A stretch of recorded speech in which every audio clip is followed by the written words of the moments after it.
Satnam, Sri Waheguru Ek Onkar Satnam, Sri Waheguru Ek Onkar Satnam, Sri Waheguru Ek Onkar Satnam, Sri Waheguru Ek Onkar Satnam, Sri Waheguru. Yo, l'écho, Yahweh va, lumière sur ombre, dit. Mia, voilà, cas, on a doisina amlema. Ago, c'est ton, t'es péton. Doit go, nous popo, ma poji. Nous kenyi nous popo, ke gagné nous ma po, nous kenyi gbedidi ku gbe madi, ntina ku gbongbon oto. Mu doit go, ro nous ke jole, ro kwesi mu kuno, ele so yimavo. Mu doit go, ro kenyi tobe to, e fia obe fia, mawo obe mawo. O me ke agbe joso, yo we ni agbe wo katabe to. Nous coque mayo no anye matenya yo fo gbero ntonyi onto. Ye muto nous popo oji so le yo no mapo de pepeji. Be kekeli ne do. Gbenye nenyi kekeli dodo.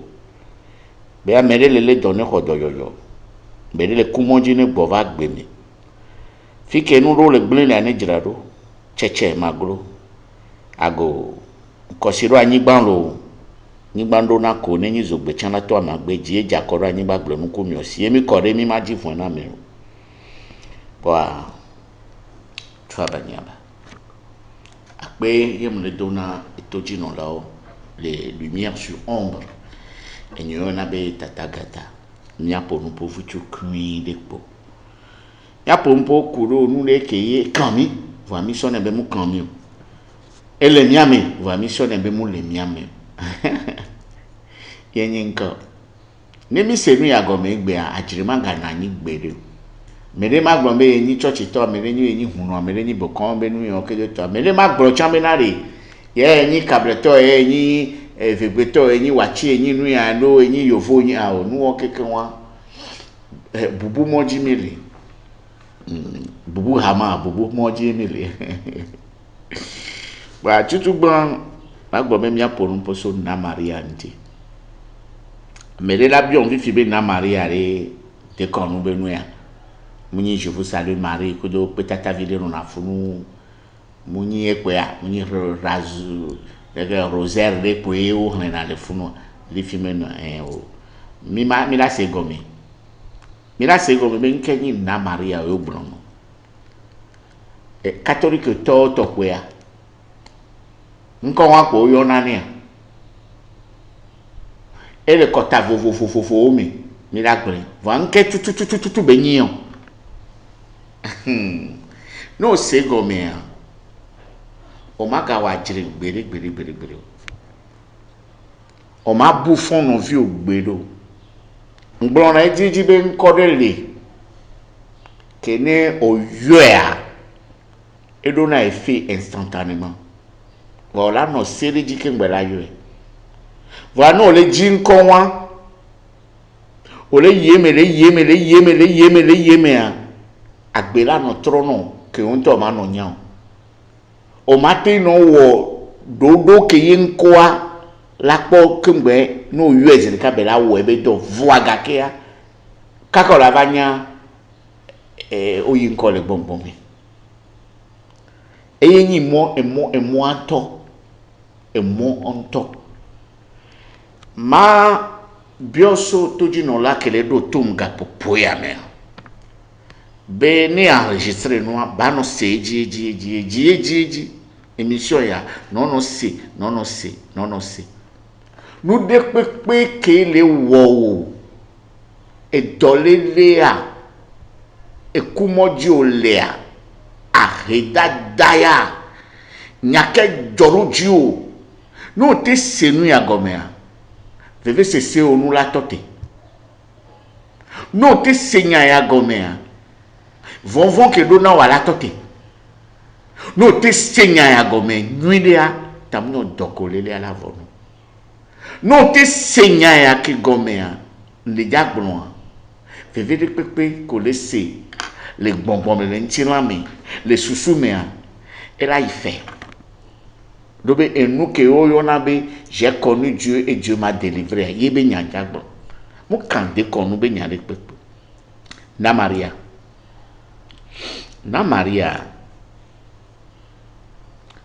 yento eni bonbon magbrombe eni mawu be bonbon enya mlemade keji mawu to so ntilan ku bonbon le mi ba gbegbo ya mi nko le silo ma de gomedeki kembo e kiki ala joa le Christo to be nous gomme eyemi jesi le togo wentim le jaswelo parce que le kotabomi au début était le verbe était avec Dieu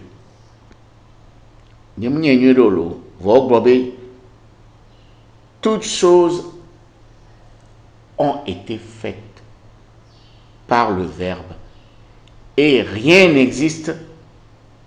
Tout ce qui existe, rien n'existe sans que le verbe ne le fasse. Tout a été fait par le verbe. Nous qui aimons le verbe, qu'est-ce qu'on n'appelle pas le verbe? Le verbe être et le verbe avoir et alors le verbe manger. Miam, miam, miam. Le verbe et ya medo yona be nyala wa be ni bible olo ni coran yolo ni Bhagavad Gita yolo ni le livre des morts yo mi aso bobe ache dès que mi a été de ache une puissance ache moi yekeni kekeli akeni agbe achekele ni kekeli kele nyagbe kele ni amoroso ne beye ni hwedo le hwedo me hwedo be nyake ngblona ke mbe danjo dan putana dan pepea ke yin mawu ba chea mawu be nyagbea mawu ba gbea dan ke nyagbea hwedo ganwa ele mia do metode sia de mi eyeji nde sia de joso ntila ku gbongbon nu popo ma gbongbon kekem nya se gomebe ni ndokusu jejia ma wa nto yin ndokusu par exemple ne jejia ndokusu anto musina telebe fikebele vana mi agbofio voye be kekeli ebe zozoa ekpona tiji ekpona laonji ekpona gbetoji ekpona nigba nto chanji na be agbena nani ezowan ye oyona be nyagbeno etan nyagbeno acheno agbeono ni nya sego menyudia eyele ni na Maria ikpe gani Saint Esprit ya fike be jonaso ejiji le nya ba gbe ya me fike ndokusu jonaso gasia gamen ndokusu be jesupea yeni est eni orient nji be manwe ben kolo fike Gabriel archange Gabriel jonaso esona est mukencho yone be Gabriel antogo me maube no se maubache maube nyagbe eye sona nyagbe abana medo yona nko ne kekeli won ejiji anyonu benyi blema me to kekin sonko ne be nyonu ke nyomi nyale togo fi eni ena Maria keke abe kekeli no Yesu Kristo beno ena Maria ele ni maube kekeli le côté repepe a kafla dan catholique to amoroyo nebe Ashera amoroyo nebe Ishtar amoro gayo nebe Shekina philosophe yo na be Sophia e gomenyi bena magade funa gomenyi de na meke la se na se Sophia gomenyi bena de nunya kusi jeje ache ke wo hihia le dodomi e se eyi mawo Sophia mbronya yo pova nnenti emle gbunu ni agbele ko be ena benyi agbe ono yo miomi ne hihia kata be si ono miano nyagbe ono ebe nko le ro ma tenyu egbe ni o nko ki ngbo no US le ka gba de je peux pas agbenya kiche won va ne le gbre ne ka tamunyo yin to la de do ko fiome de ne nya njine won quand l'élève est prêt le maître apparaît c'est normal bon eye memia kata mi joso entenyi ntina ku gbongbon eye woni ya gbo be mawo ba lo be yin mawo be ache modo la te yo be Saint Esprit wa Gabriel aye sona nyavana e sona est ma bio so gbo be virgin kenyi Gabriel mi ade be de konumi wa enawa enyi enawo kata be na eso na huedo be nonomi ni ya sonti na me be nonomi amerola te yo be mami wata ye manja amerola yo be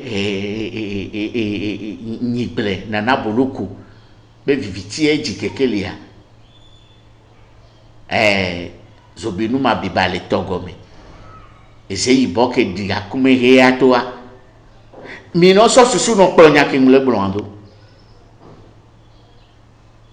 bonbon eni bonbon de beni ogbeun olon ele mauno eyo na be mauno nkechu yo na be mauno eye ji mauto va gbeyame la lumière divine par laquelle toute chose a été faite. Donc à dimension les nami vovo José radik pepe eye vodou non saint illuminati avatar archange ange bonbon mende pepe eye doji fraternité spirituelle de pepe eye le coiffé nous ne payons les ne munyeyo kaka so yani babe tume amlima gan nous les donnons mano pomlon mo yo afifi be nyigben ro na nabuluku agbe ono fi agbejo na so bibiti mi va kekeli ejo so bibiti mi amlima gan be nyi ale gbegbe be dipopom no na nchi do be Saint Esprit be nyi nu anchi yo na be vierge mpo na dio va nkeni vierge egbe amagbre no vierge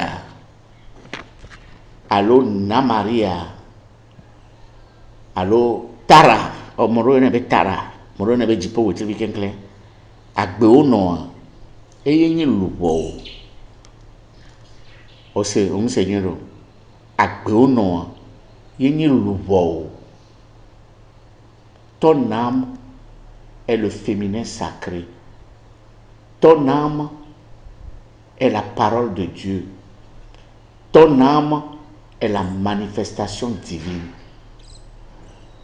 Ton âme est une pureté comme la Vierge Marie. Toute personne, peu importe sa religion, sa philosophie, sa croyance, a quelque chose en elle qui est d'une pureté inégalable. Le véritable diamant mystique, le diamant spirituel, c'est votre âme. D'où le nom, la Vierge Marie, la sainte des saintes, la pure des pures. C'est votre âme. C'est votre propre âme. On t'appelle le béni. Et dans les dons pour nous, les cacasso, la tête, mon yisselesiti, mon yifinge, non. Amoua et moi.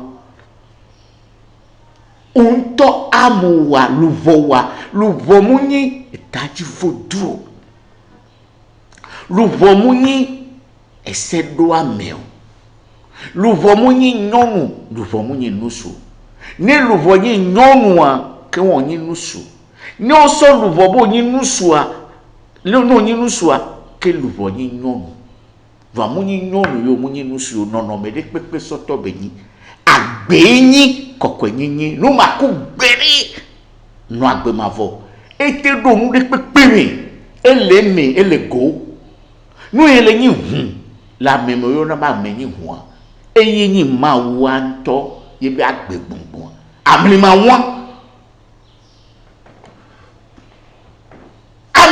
mo nyi jude pepe mi do owo kele do tom yo sone be nya de konu menyi no de konu leyin ko oh no de konu agbe mi fi mi lewere ni mi do gbogbo me video il y a pas de déconne nya chochi to nya mo nyi lo Yesu be kekeli ya ejade oh no le ponu pope lo vo wa ntonyi no yenyi ma wo be nonome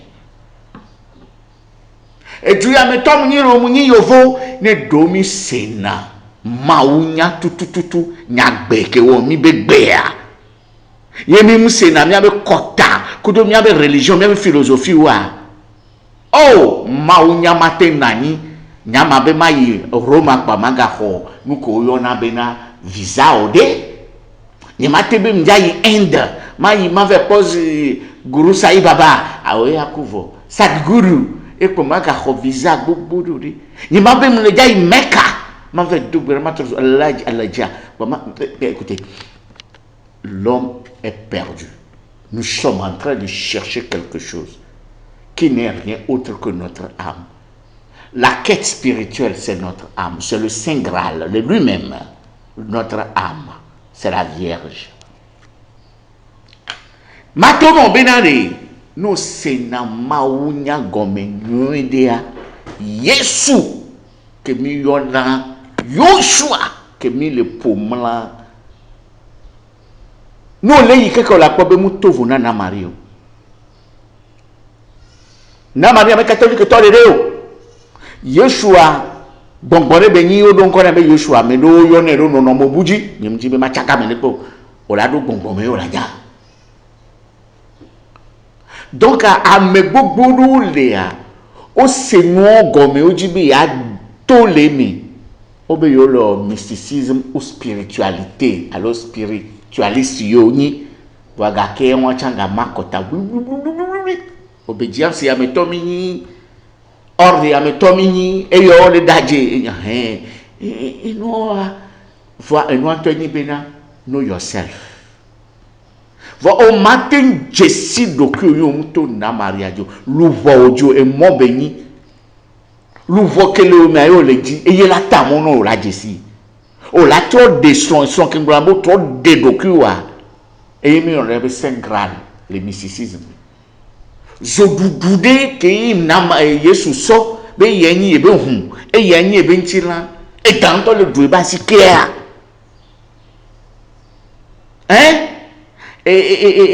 bliku ke mi doa ni sinka kaka jana noa e bliku betronana e bliku trozan bliku na Maria ekpokpo nyi Yesu achan e catholique to mi jagbo pa bien no gbenwede donc agbetori pepe mu le keke me fie mu chakuma wo e chakuma wo directement to ebe luvoji luvom ponadio luvom ni jude pepe beto luvom kuno luvode pepe mu se la vevio nu ile wo mi la gbegbo ya me ni le seveve enyi be même les sommes nous oublions souvent que nous sommes une âme vivante, une âme consciente. Mi oubliez ne, mi dina ama le peme atide me, etore me, chochide me, lodjide me. Voyez mbonambe o makweo, ye nyinkeo, luvo. Nkenyi luvo, luvo a ekenyi gbokboko kwebe nonome. Le voyez si jeje kudo nunya no pas si jeje kudo nunya on la do nous saint Nous créons le yo be la connaissance, la sagesse et la puissance. Puissance comme be mu kuna e gblona be vaneme. Le seadia mini na Maria chanimi amesiame. Na Maria mi le yo vonya le gbo me ma be bonbon ke do le mau tepe. Le be nu ona o me la gbegbo ya me e won ti na on bonbon. No tebe na Maria amoropo ne be na Maria amoropo ne be tara. Voa owo me yo la kwele. Robe la petore pepe me a nti fafa no nani. Eme a midi na nyonu. O matenyi agbeton ni nusu. Nti fafa la no mo. Nti fafa nyonu ye. Nti fafa esiye. Nti fafa wo tropadi viviti. Viviti me keke le josole.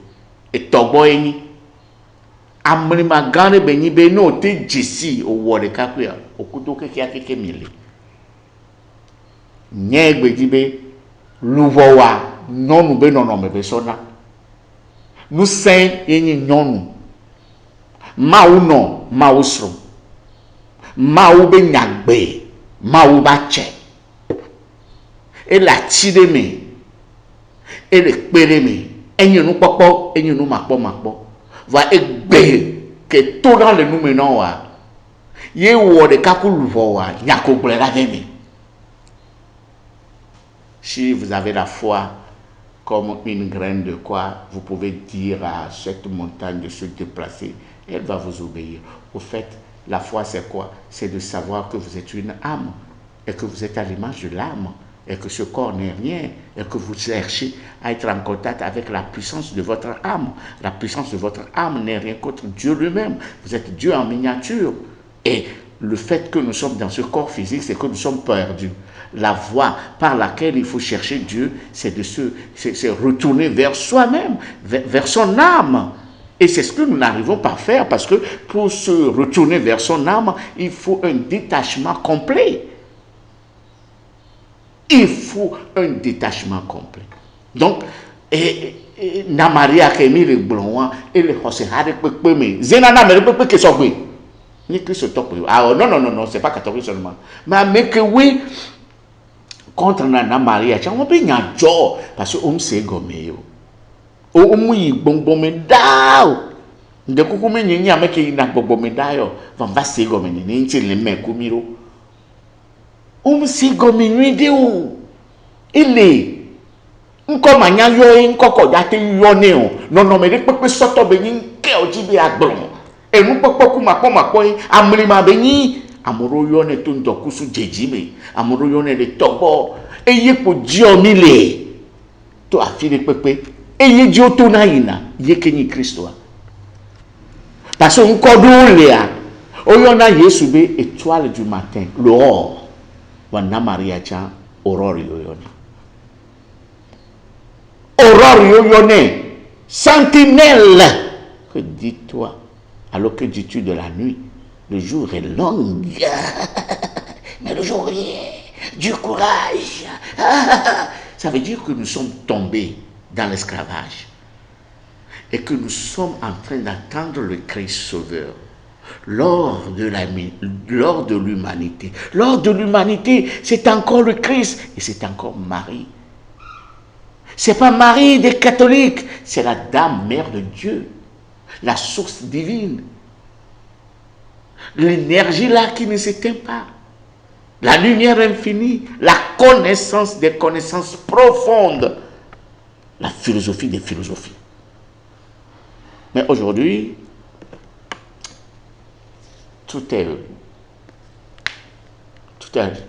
rien n'a de sens. Il m'a profité, m'a blona, il m'a blona à refus. Enfin, m'a blona tout dit non là. Ben, non, ben, a dit.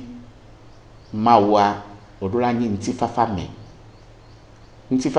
a me gome nyi be anoho me po abe yem le jinya o ao nti fafa me nyi lonlon no jesi na Maria ola ko be vovo toto mu le yo me ye abo nunye amour nyangba be amour muleu enye gblombe amour mulo ngale gblenke bodalo ni amour le ije si na Maria re wea ola kwa mo be vidare ano soga no no bonu dumu vo ma telo no de vi won so won to vi we ni ndaje ma ma telo no de ni amour le a ego ma na ni amere nto ma wedo ko be nye ya aw ni amour le a ko be amour ke mi le blon muni religion ne peut pas prôner l'amour. Ah, religion ya e camouflé na Maria, e camouflé na no, e camouflé agbe no, e wula agbe no, e wula mawu no, e mlo wula mlema, e wula hun. Religion ne peut pas wula hun. On dit be mi akpo, muni nene wa religion ne peut matin blombe, vous m'aurez Bible mambe, mawu blombe, je suis un Dieu jaloux. Oui. Mouvement maouwa agbeto ewo maouwa maouwa te no jaloux gbere o tamunyo o gblero de emi mse gomo tamunyo kotare be maou to gbere le glona yo dukore be yenyi maou jaloux maou mate no jaloux gbero. Il a un ennemi. Rien n'existe sans lui. Comprenez-le ainsi. Donc, à quel niveau d'amour de Dieu, ce n'est pas que tu es hors de l'autre, mais tu es un. Nous le voyons à Wena, nous le dadjo Wena. Ok, ma profité, ma gloria, ou bien nous le job. Nous le job. Yo be mia no video yi, Jureme, Baidu, Dubai Baidu ko yi won. Mo akatayo lo taflache o be o vele o mu ma ogun agbeto la mlani la clé gango me ha e no via la bobo la nyeni le nu me ne ba du mo so be han tongbe e du mo han tongbe ni si le di han o so gani me kebe foto ni nyan ame kele nyemia unje sedoko ame kele du ame be mia unje sedoko me kebe foto nyigba ko be foto chan nkeji be nyi gako be photo amegbeto ni pastor amegbeto ni maubami eponu po gbombe na de le hehe amari mijiga après mawagai o nyawa munyolo ola tenjiga voa ne ameponu po na edumeto keke sonne bena il faut chercher l'argent par tous les moyens yenti agbeto kenume Munyabe ni amo engoro bebe ni nu kwaside usika omtenele church omtenele mpa omtenele bonbon do bo le prêcher ga tant que e gabe valeur ma didi la gbeto be jijiji wa Yesu ma va la lumière n'est pas là et nous on le dubena amele u novia amele du novia be mi nyimate nyimi ba amele du ore parce que amele wa cha nyi cha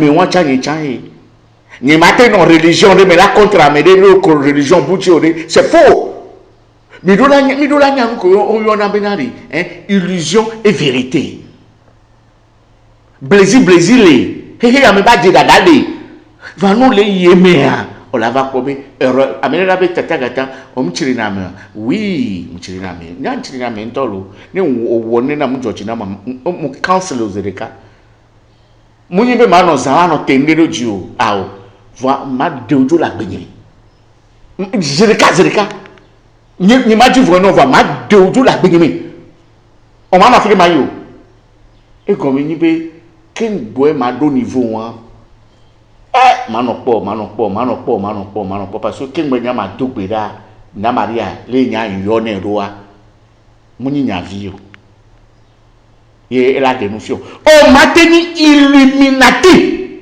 Non, muto na Maria Dieu. Faux.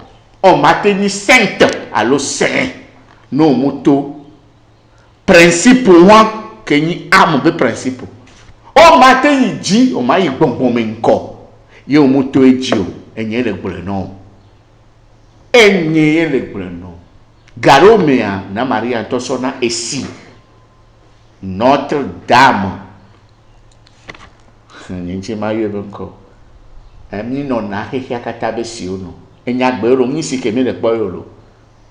Ni nona hehia katabe siono considère comme Notre-Dame de la Miséricorde. Non yene ne fi amene la oh ele yo mami wata la mami wata mi tajoro gbogbo fodi tobo gbogbo aje eto yin toto me gbogbo de sia de lebe mi agbe o no be yin nkeme agbe mu lo agbe popo ma po emu kuku changbe amri ma be yin amri ma gan o ma po ma wure pepe so we be kekele o la ko ero dai mais qui dit la lumière de Dieu dit Dieu. Qui dit la parole de Dieu, dit Dieu. C'est pourquoi au début était la parole, et la parole était avec Dieu, et tous sont Dieu, et par lesquels ils ont créé tout. Le tout, c'est la Trinité. C'est-à-dire qu'il y a à l'image l'homme et la femme, la parole de Dieu, qui est devenu Dieu lui-même, et qui a tout créé. Fruit, fidèle. Nyakbeo non, non nous bénis. No mbe ndajiade no be mdajiade mato nyare non sia alo majo bonua ma bonu onya be ndokusu matin orient ko be jonalo onya de ko yona ndokusu kuje be kekelia le kotawa wula omia le soleil et sa lumière qui jaillit chaque matin pour donner le jour sur d'autres plans spirituels.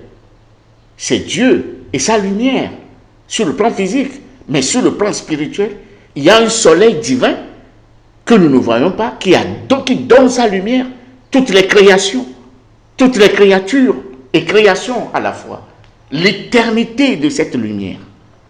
C'est ce que nous ne connaissons pas. Cette lumière s'appelle le Christ ou la Mère de Dieu. Mère de Dieu parce que c'est par elle que tous sont ensemble. C'est par elle que nous sommes venus dans ce monde bas. Et notre problème, notre objectif doit être de retourner à notre véritable nature. Et c'est ce que nous oublions. Nous créons des religions, nous créons des philosophies, nous mettons des différentes couleurs entre les peaux, les races et autres là. Nous nous trompons jusqu'à la mort et nous revenons par l'incarnation, réincarnation, réincarnation. Mais la lumière est là. La lumière est là. C'est la raison pour laquelle, tant bien que je parle de la tradition,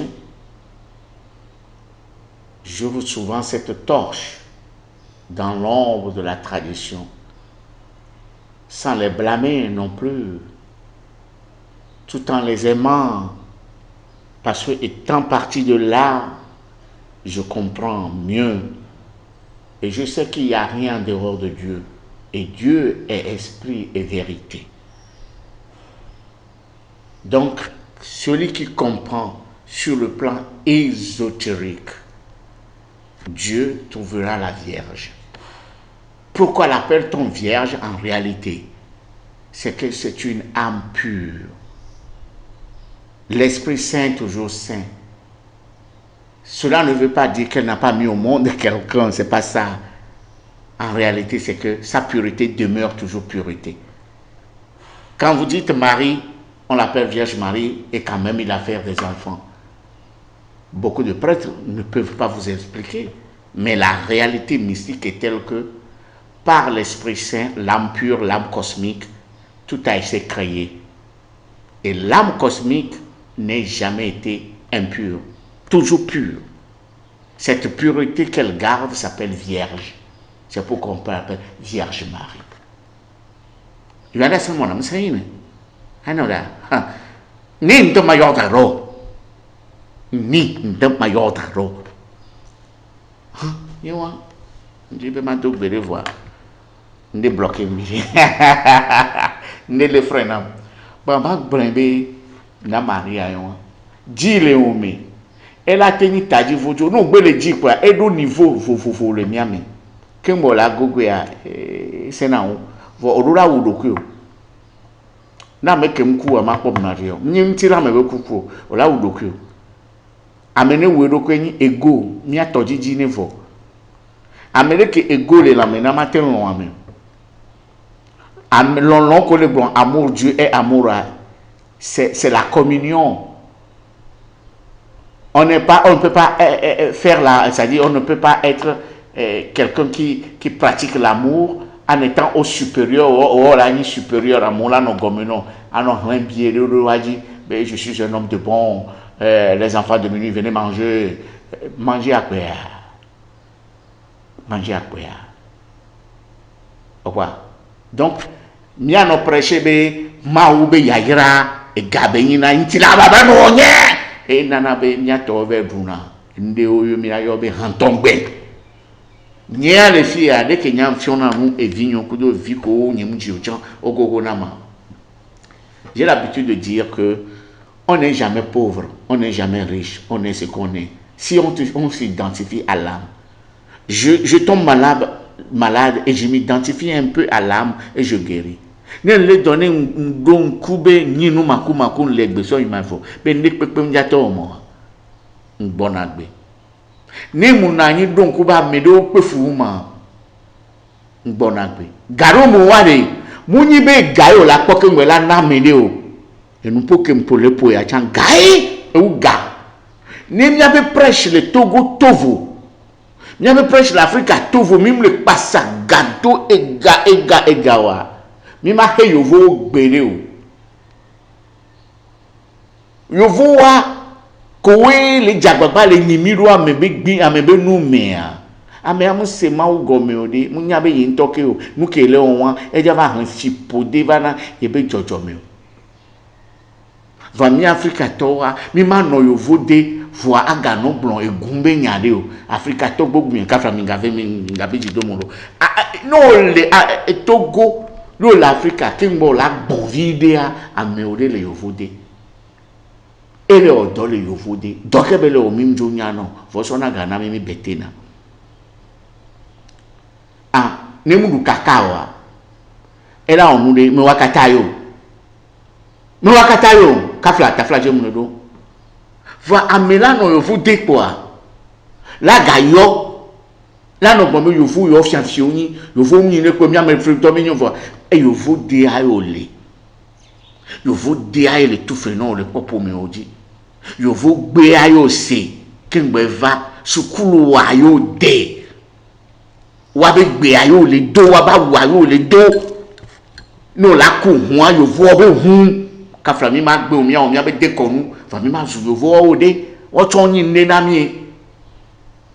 Nous que nous bon on y goum ame goum ame ni be pobe no wo goum ame ni be na o la ten la ku kokokolo no le wo goum o ma yin ko gbede o chaque fois que y a ma so portable be ma pour toi be Allahu Akbar Dieu est grand mais le blanc n'est pas petit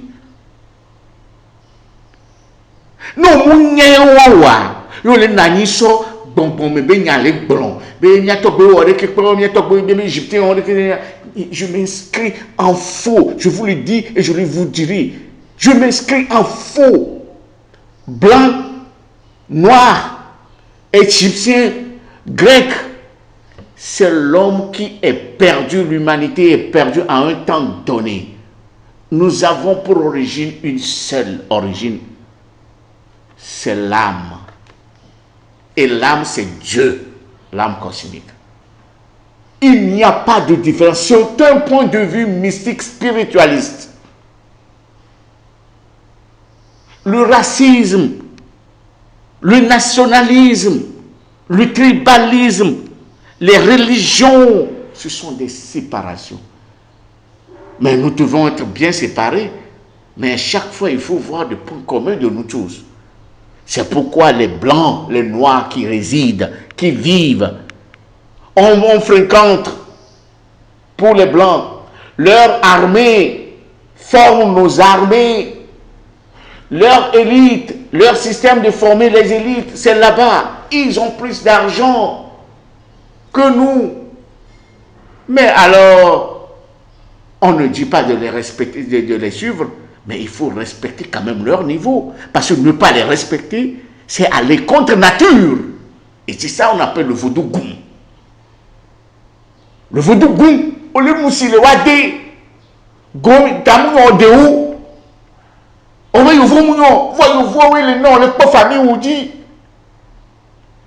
Et moi, m'y a quoi, tiens.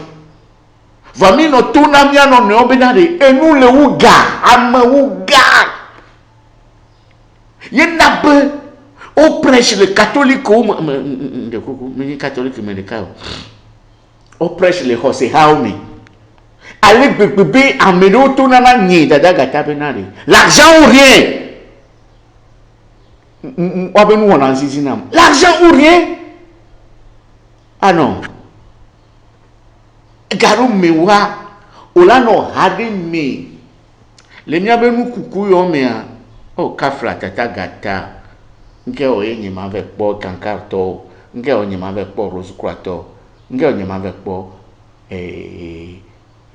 Vincent que de tourner ma se wa chango parce que nyam ke nyam nyenyi be ne pe kemile wo keke wa ameni hu no do ne me on tenyi no donc a do na mu me va me so bon so ne be ega aori enya ke le blon to chan nu ko mu nya le blon ni me ma wo lo de so do ko ma dia ma no se ga veve ma no du mu to e ncha ma no va vo dia no ya no boy aro mu nya e gajuru na pepe vo munyi be ni gamu le opo a munyi ne pepe ore nya nyimule ordre d'idée wa me be e ga orien ye na be loko le bre na mi le mawo be nya o me le gbongbon me be nya o me be me ya yira mawo ore ke mawo munyi ya yira le gaba paji olo agbe nono ku vivi sese le memea e gabe ewu galo nti fafa ewu galo nti fafa ememeto ewu galo paso oni tote nyawa gbogbo na mo ngave no du kakao on ngave no du kaka odogu edua hehia enwa fifia munyi wawe giun ni change apetopo mea nyimi kore novia de nume ela o matewe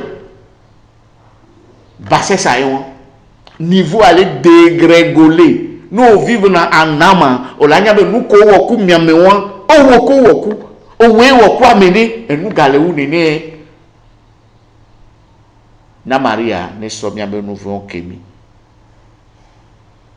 jikoko eno ne so miabe nous vont kemi ka flazi André amelela bi o me na Maria re musulman to ale les musulmans regardent au nom de Allah, le tout miséricordieux, le très miséricordieux. Au nom de Allah, le tout miséricordieux, le très miséricordieux. Et Fiombe, la miséricorde est cette âme pure que nous voyons, nous les mystiques, comme étant le féminin sacré ou la mère de Dieu ou le cœur de Dieu. On continue souvent, louange à Allah, le Seigneur de l'univers, le tout miséricordieux, le très miséricordieux, maître du jour de la rétribution. C'est toi seul que nous adorons. Et c'est toi seul dont nous implorons secours. Et Fiombe, quel que soit ce que tu vas appeler, l'âme universelle est celui-là que nous implorons secours. Guide-nous dans le droit chemin. Le chemin de ceux que tu as comblés de faveur, ça veut dire les saints. La fraternité blanche universelle. La fraternité mystique.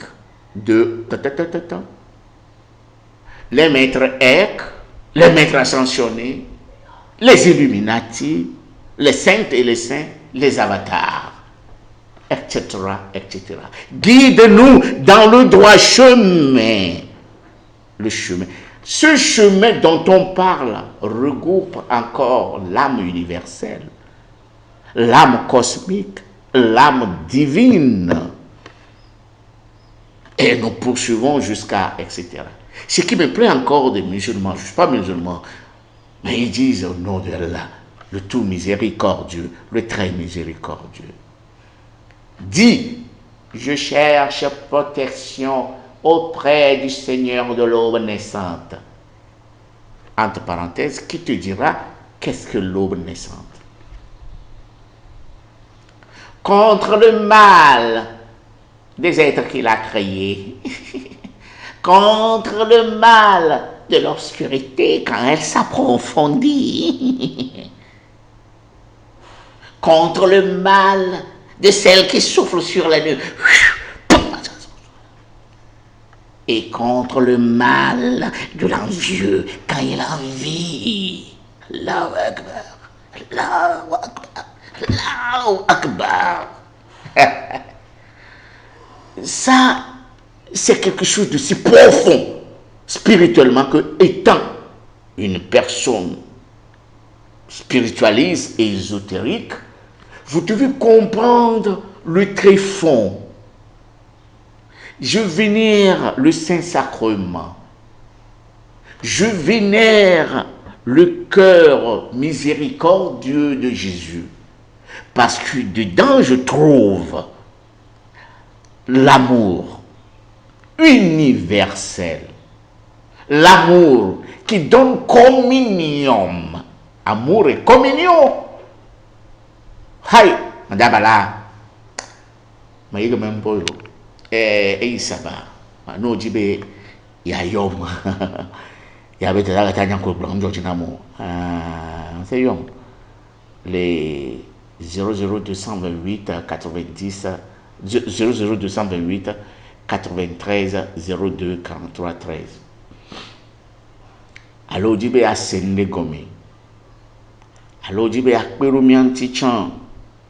Allo livre relation. Ojibe a invité m'le congrégation des mères. Je suis ouvert à tout le monde sans exception, sans aucune exception. Donc ma to na to di non lobe ne ojibe a po trivi me na jesi doku alors que jole nkola obela nyona wa atroyi 00228 90 29 92 26.